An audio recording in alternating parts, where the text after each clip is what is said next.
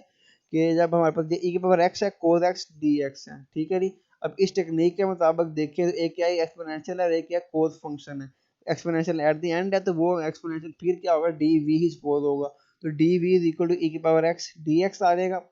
और u is equal to cos x आ गया। बोथ साइड पर डेरिवेटिव लिया, cos का derivative minus sin x dx आ गया हमारे पास, और इधर हमने क्या लिया इंटीग्रेशन ली, तो इधर क्या आएगा v और e की पावर x की इंटीग्रेशन e की पावर x ही आ जाएगी, तो v is equal to e की पावर x और du is equal to minus sin x dx और dv एंड u चारों वैल्यूज आ गई, अपने इस फार्मूले में रिप्लेस कर दे uv वाले फार्मूले के अंदर। तो u की जगह पे क्या आ गया हमारे पास, cos x। अब u की जगह पे हमने cos x पुट कर दिया कि here is a u and v, u क्या था cos x, तो cos as it is आ गया, v क्या था हमारे पास e की पावर x, तो v की जगह पे e की पावर x आ गया हमारे पास, plus v into du, v क्या था e की power x as it is और du क्या था हमारे पास minus sine x into d x, तो ये आ गया minus sine x into d x हमने यहाँ पे पुट कर दिया, तो ये इधर से माइनस आया और एक फार्मूले का माइनस साइन है, तो वो माइनस माइनस क्या हो गया हमारे पास प्लस हो गए। अब इसमें देखेंगे इसके अंदर अगेन